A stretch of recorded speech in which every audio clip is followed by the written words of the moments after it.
Everyone and their grandma has made a YouTube video about Cyberpunk 2077, and while this may seem like jumping on the bandwagon, gaming as a whole, entertainment as a whole is something I like to cover on this channel.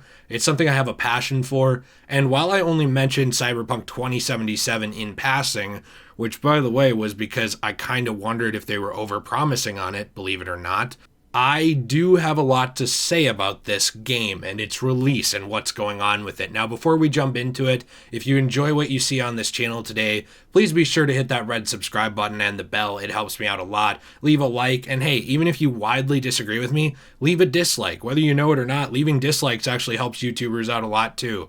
We need the engagement. We need to hear back from you. And at the end of the day, we like hearing what you think, whether that's in the comments or in the like to dislike ratio. It is helpful.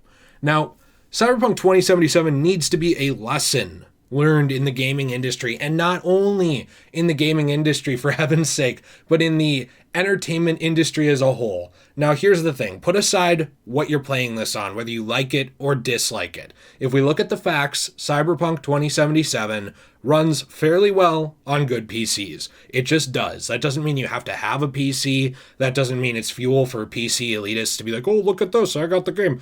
No, I have a pretty good PC. I have a GTX 2070 Super graphics card. I know it's not the newest thing in the world anymore, but pretty good.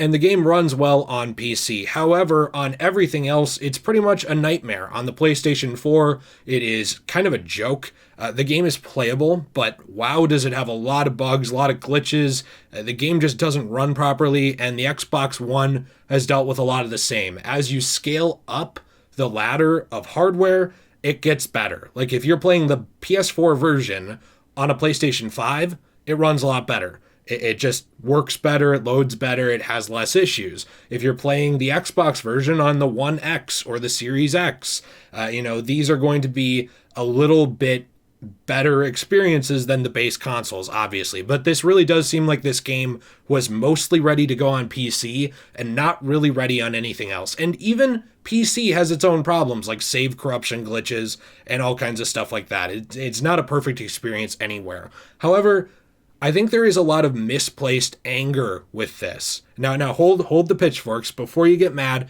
I'm not saying that you shouldn't be upset at this game being released. It's actually the opposite. I think everybody should be a little upset at the state that this came out in, but it depends on where we direct that. Because I've seen a lot of people getting very upset at the developers. I think it's easiest to say CD Projekt Red as a corporation as a whole really messed up here. When you have a game developer, they are following the management above them, and the management is then beholden to the investors as well. The management and the investors are almost always where blame should be placed with failed products, unless we're talking about just dumb comments made in the gaming industry by game developers who have Twitter and can't keep their mouth shut, because we've seen that from a lot of people too. But when it comes to the game coming out, not done, this is on the the managers of the developers, almost did it myself, and the investors who have invested in CD Projekt Red. I truly do think. And I think they're the ones who are really going to feel it first, at least. I wouldn't be surprised if this is passed off to the grunts, because that is always how these people do it. They are generally very slimy.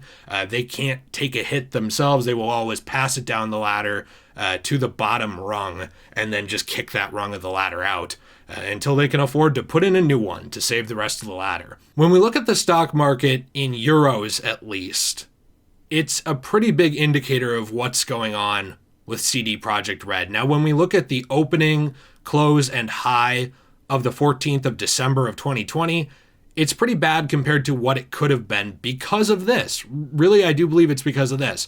You had a close of the market at 60 euros, an open at 76 about, and a high at about 78. Now, you're going to say, well, what is that compared to? Okay, well, here's the thing. November 30th, we had a close of $99, an opening of 85 or 84, and a high of almost 100. I keep saying dollars, but it's euros. And if we went back even further, when Cyberpunk's hype was sort of hitting its peak earlier this year, back on August 24th, there were actually highs of about 106 euros as well, with lows of 91, meaning that the low now is about half of what it was a few months ago for this stock. They are feeling the hits. And why is that? Well, it's because pretty much anybody who wants to can return this game. CD Projekt Red has even vowed, by the way, to their credit, they did not have to do this. They did vow to their credit that if you can basically prove to them that you bought it from a retailer and you want to return it because it was a disaster and the retailer won't take it back, they will send you money for it. They are losing a lot of money, not just in stocks, but in sales. And they're losing even more because it was now delisted from the PlayStation Store, which is a weird hot button issue in and of itself. My friend Alex on Podcast Now actually covered that when it happened. I actually sort of agree with him. It's a weird precedent because we've seen a lot of games come out just completely busted on this generation of hardware, and nothing happened to remove them. They weren't taken off. They were just kind of left, and it's like, oh, you bought that? Too bad. Should have done your research. With this one, it's kind of weird because it seems like CD Projekt Red kind of caved and admitted fault, and Sony didn't really seem to want this on their platform digitally. They worked out a deal with CD Projekt Red to remove it for now, and Xbox is keeping it up, but even they are offering digital refunds to people unhappy. So you have digital refunds coming from pretty much every vendor, and you have physical refunds being offered by CD Projekt Red in general. Now, here's the thing. Other than just sort of looking at this dumpster fire from the outside, which I've done so far, and saying, what the hell is going on? Why am I really talking about this? It's because this is a disaster that just keeps happening. And it's always the leadership of these companies that is at fault, the leadership and the investors. And I do want to point that out because it's very important. You know, I've always seen this hierarchy of games development, and I'm not a games developer, but as someone who has had to research a lot, talk to different people, and even who has had friends in the development industry, you have a weird tier ladder, like I said, where it's like investors and management are pretty much at the top. And investors are weird because they don't really make decisions, but they push management really hard into making them. So those guys are kind of the top rung. Then you have developers. There's lots of steps in between here, by the way, creative leads, stuff like that as well. And then you, on the very bottom rung, you have game testers, QA testers. They are usually not company employees a lot of the times. They are actually just contracted day to day, like on a day-to-day basis. You have these grunts on the very bottom and a step above who have to do what they're told. They, the middle rung grunts, recently confronted the CD Projekt Red leadership over all this crap, frankly, that they had to do. Over the crunch, over the launch issues, over everything that has happened and how bad everything is going now. They actually got together with them and really let them have it. They straight up said things like, you know, isn't it hypocritical to be making a game about corporate exploitation while making employees work, you know, a ton of overtime? But supposedly the response was vague and uncommittal, which I am not surprised. These guys don't take responsibility for anything, really. They say that they do, but they never do. They always pass it down. And that's why I'm kind of glad about what's happening to CD Projekt Red as a company. Not the people who work there who are just doing their job, but the management that they're going to be hurting. The stockholders, that they see what happens when you shove things out so hard and so fast before they're done. And look, this was announced 8 years ago. Yes, this should have been done, but it wasn't done. It wasn't done.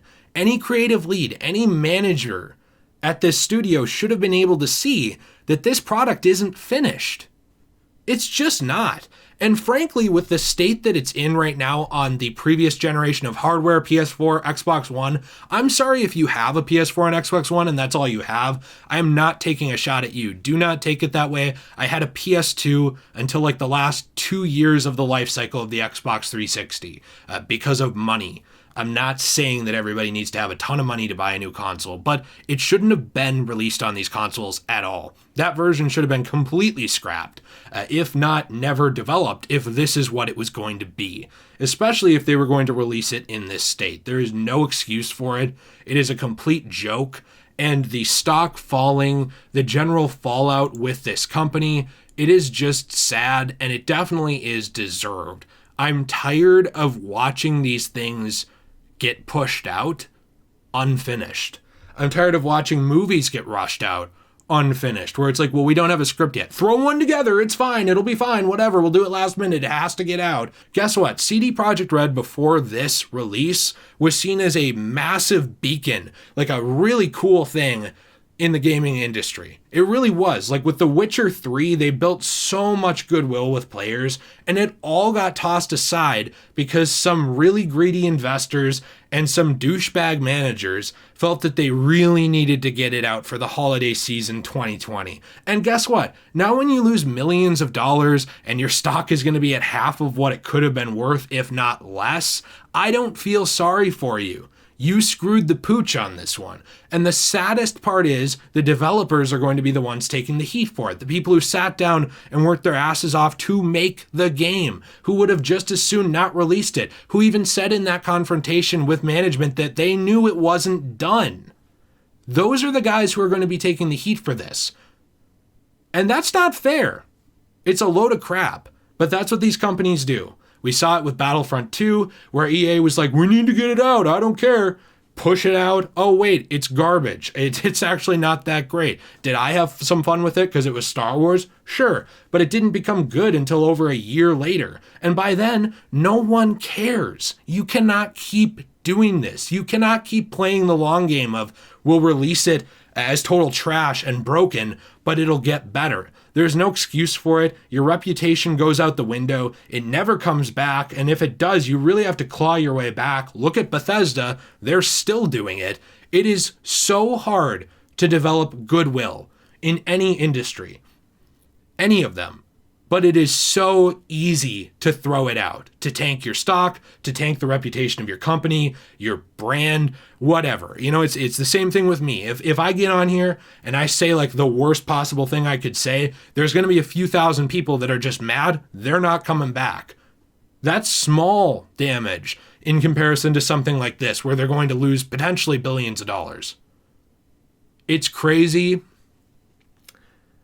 I don't know why this keeps happening, but I do at the same time, because until these investors and these managers and these corporations learn their lesson, that they are just going to lose money on BS that they push on us and push out until it's fixed, it's just going to keep happening.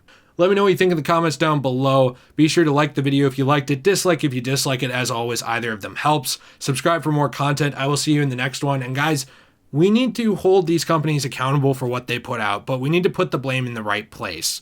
The bosses need to take the heat for this crap. It can't always be pushed off to the grunts. That's a joke. And it is basically just using human shields to try and get out of the blame. These people need to learn their lesson, and right now the way to do that is for them to financially hurt, and I gotta be honest, I don't feel bad for them one bit.